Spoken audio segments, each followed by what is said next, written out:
88, 89.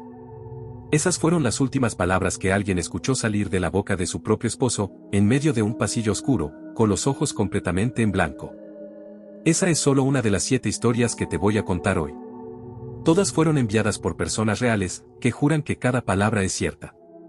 Algunas de ellas nunca volvieron a aparecer después de compartir su historia. Si eres nuevo aquí, ponte los audífonos, apaga las luces, y no te vayas a ningún lado. Porque la 7ª historia es la que menos gente ha logrado terminar de escuchar completa. Empecemos. Esto le pasó a una mujer llamada Marta, y ella misma contó esta historia en un foro antes de desaparecer de internet por completo. Nadie volvió a saber de ella después de publicar esto. Marta acababa de heredar la casa de su abuela. Era una casa vieja, de esas con paredes de madera que crujen solas por la noche, ubicada en un pueblo pequeño donde casi no había vecinos cerca. Ella decidió mudarse ahí con su esposo para ahorrar dinero mientras remodelaban. La primera semana todo parecía normal, solo el silencio incómodo de un lugar que llevaba años vacío.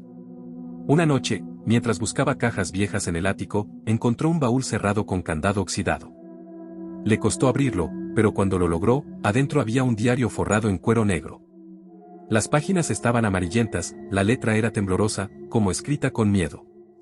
Empezó a leerlo esa misma noche, sentada en la cama, mientras su esposo dormía a su lado. El diario pertenecía a su abuela, pero no hablaba de recuerdos felices. Hablaba de algo que vivía en la casa. Algo que su abuela llamaba, el que cuenta los pasos. Según lo escrito, esa cosa se aparecía solo cuando alguien caminaba solo por el pasillo del 2º piso, y contaba en voz baja cada paso que la persona daba. Si llegabas a 100 pasos sin darte cuenta de que te estaba siguiendo, jamás lograbas salir del pasillo. Marta se rió nerviosamente pensando que era una locura de su abuela, alguna vieja superstición del pueblo. Pero esa misma noche, cuando fue al baño que estaba al final del pasillo, escuchó algo. Una voz bajita, casi un susurro, contando 1, 2, 3. Se quedó paralizada. El pasillo estaba oscuro, la única luz venía de su habitación, a varios metros de distancia.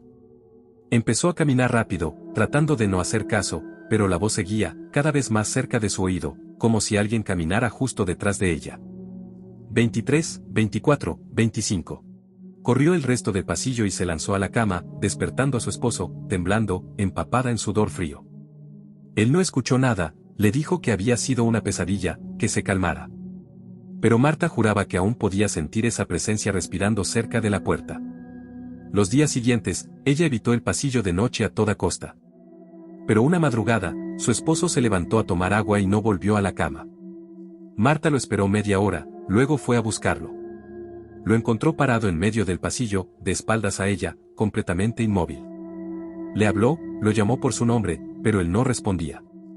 Se acercó despacio y, cuando estuvo a 1 metro de distancia, escuchó su voz, baja, ronca, diciendo un número, 87.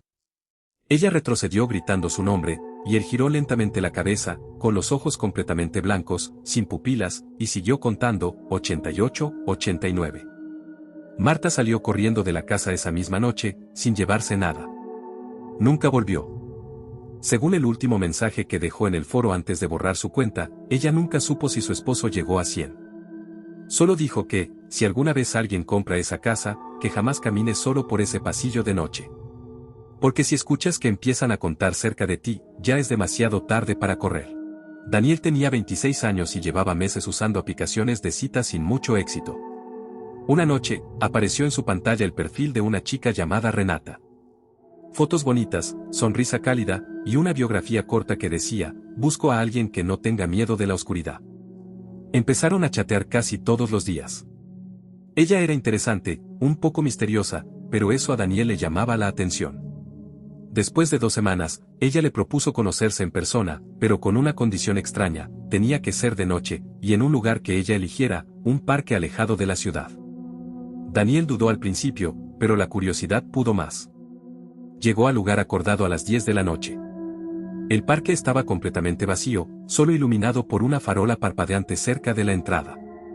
Esperó 20 minutos, revisando su teléfono, hasta que finalmente vio a alguien acercándose entre los árboles. Era ella, o al menos eso pensó. Vestía un abrigo largo y caminaba despacio, casi como flotando. Cuando se acercó lo suficiente para verle el rostro bajo la luz de la farola, Daniel sintió que algo estaba mal. Su sonrisa era idéntica a las fotos, pero sus ojos no parpadeaban. Ni una sola vez.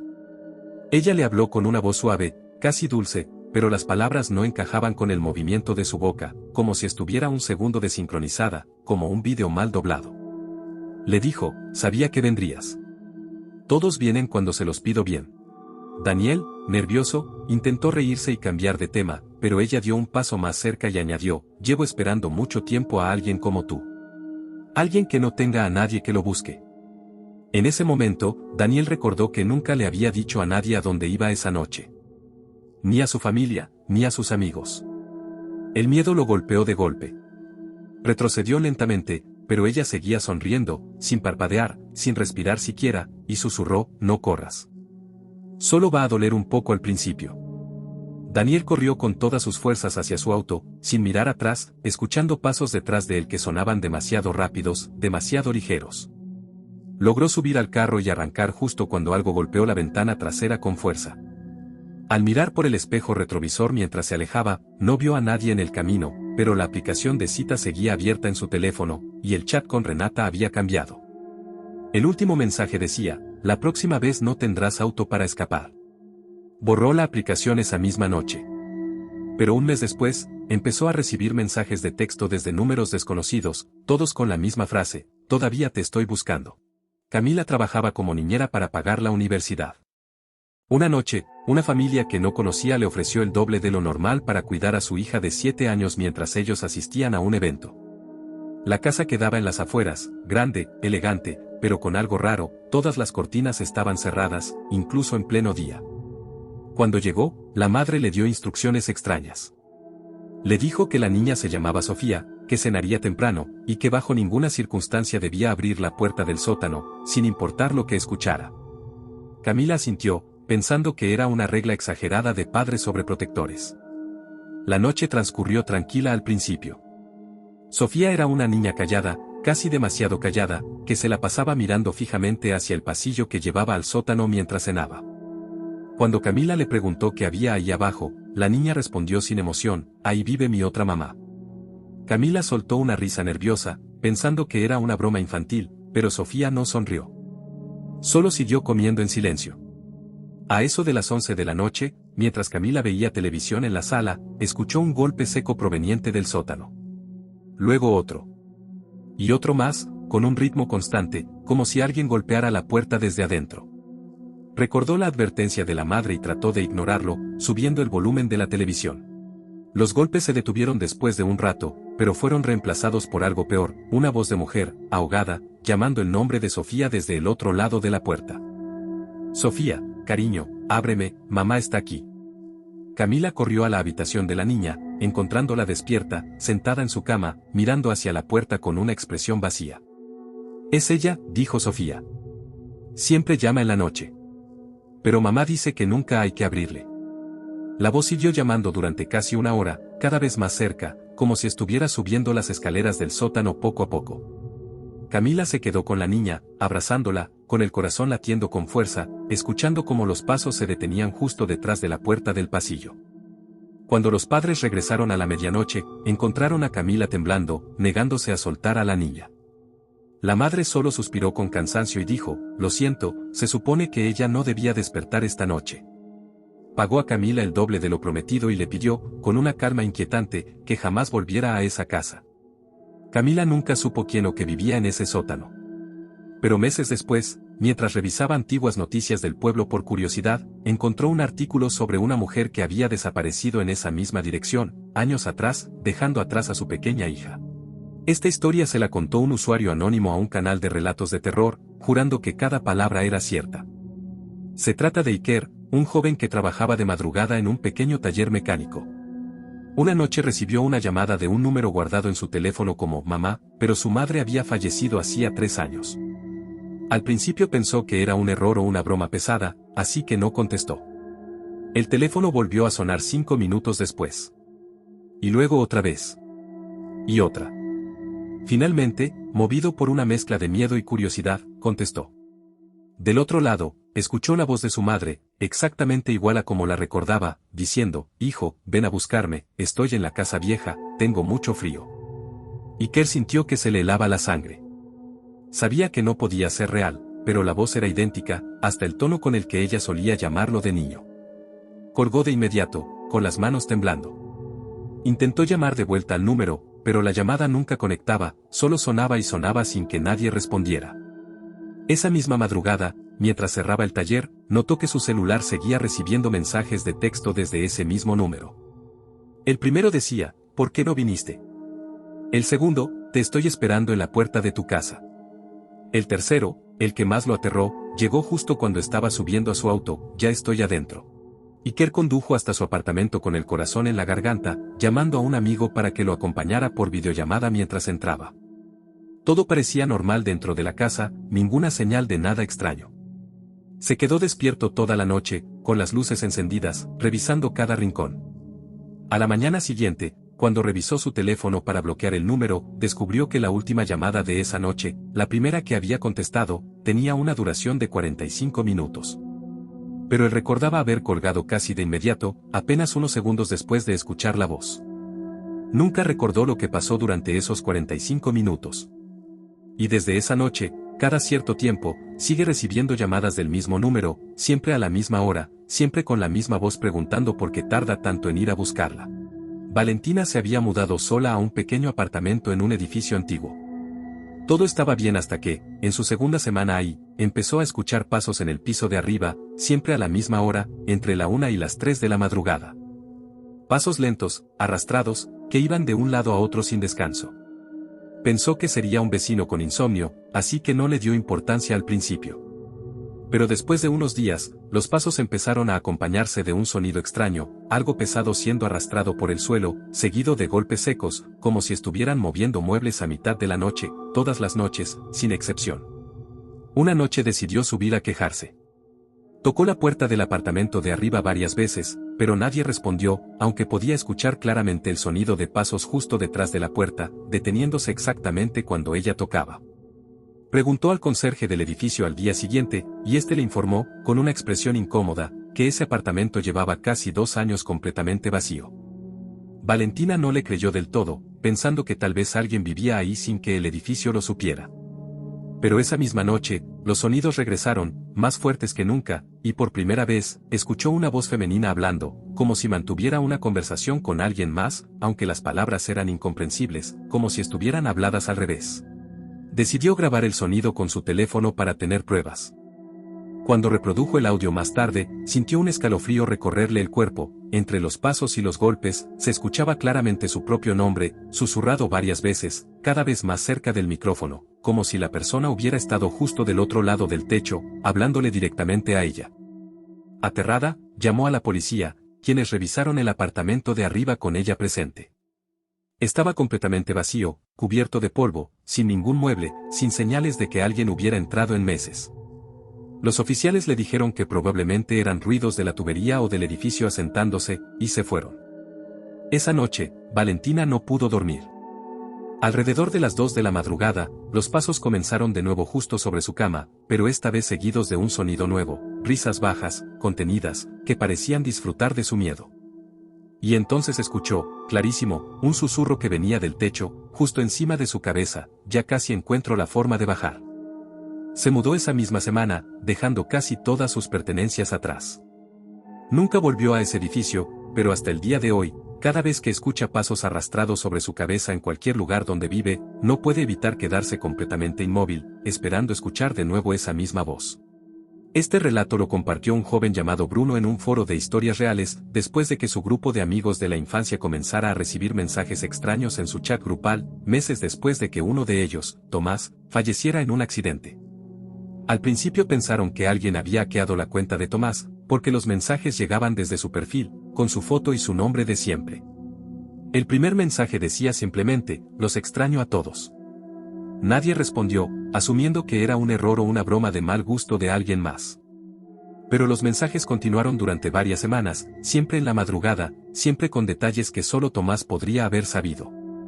Recordaba anécdotas específicas de su infancia, apodos que solo usaban entre ellos, secretos que ninguno había compartido con nadie más. Uno por uno, los amigos del grupo empezaron a sentir un miedo que no podían explicar del todo. Bruno decidió investigar, revisando la cuenta con ayuda de un amigo que sabía de tecnología. Descubrieron que la cuenta de Tomás había sido eliminada oficialmente por la plataforma meses atrás, después de que la familia reportara su fallecimiento. No debía existir ninguna forma de que esos mensajes se enviaran desde ese perfil. Una noche, el mensaje que llegó decía: quiero que nos veamos como antes. En el lugar de siempre. El lugar de siempre era una cabaña abandonada donde solían reunirse de adolescentes, en medio del bosque, a las afueras del pueblo. Contra todo sentido común, movidos por una mezcla de nostalgia, miedo y curiosidad morbosa, el grupo decidió ir juntos, pensando que tal vez descubrirían quién estaba detrás de la broma.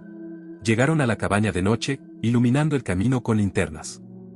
Todo estaba exactamente igual a como lo recordaban, cubierto de polvo y hojas secas. Se sentaron en el mismo círculo donde solían hacerlo de jóvenes, esperando, sin saber bien qué. Después de casi una hora sin que nada pasara, decidieron irse, sintiéndose tontos por haber creído en la posibilidad de algo sobrenatural. Cuando llegaron a sus casas esa madrugada, el chat grupal recibió un último mensaje, con una fotografía adjunta. Era una imagen tomada esa misma noche, dentro de la cabaña, mostrando el círculo donde se habían sentado, pero con una figura adicional entre ellos, borrosa, con una postura similar a la que solía tener Tomás, mirando directamente hacia la cámara con la que, según todos coincidían, nadie había tomado ninguna fotografía esa noche. El mensaje decía: gracias por venir. La próxima vez, vamos a quedarnos todos juntos para siempre. Desde esa noche, ninguno de ellos ha vuelto a recibir mensajes. Pero tampoco ninguno de ellos se atreve a borrar esa conversación del chat grupal. La última historia fue encontrada en la memoria de una cámara recuperada tras la desaparición de un grupo de 3 amigos que decidieron pasar la noche investigando un hospital psiquiátrico abandonado, con la intención de grabar contenido para su canal.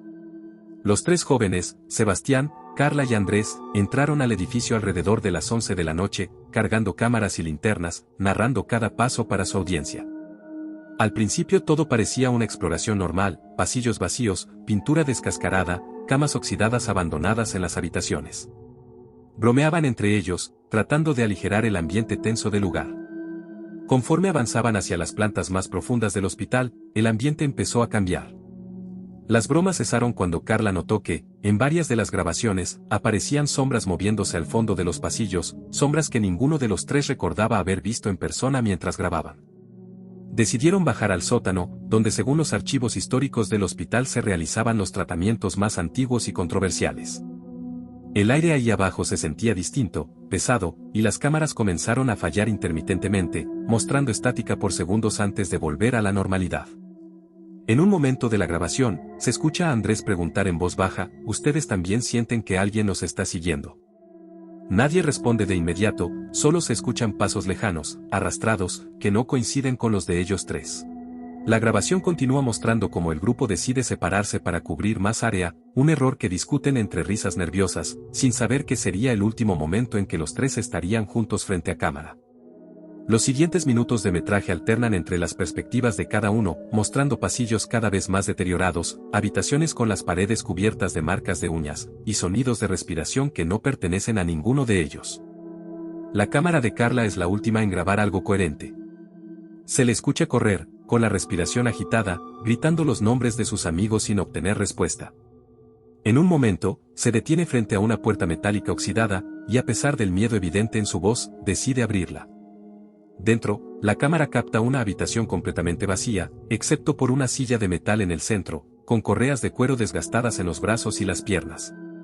Carla susurra: no hay nadie aquí, justo antes de que la cámara capte un reflejo brevísimo en un espejo roto colgado en la pared, una figura parada justo detrás de ella, demasiado alta, demasiado delgada, con la cabeza inclinada en un ángulo imposible. La grabación termina abruptamente con un grito y el sonido de la cámara cayendo al suelo. Los 3 jóvenes nunca fueron encontrados. Las autoridades solo recuperaron las cámaras, esparcidas en distintas partes del hospital, semanas después. Hasta el día de hoy, el caso permanece sin resolver, y el hospital ha sido clausurado completamente, con advertencias de no ingresar bajo ninguna circunstancia. ¿Cuál historia te dio más miedo? Cuéntame en los comentarios y suscríbete para más historias reales de terror.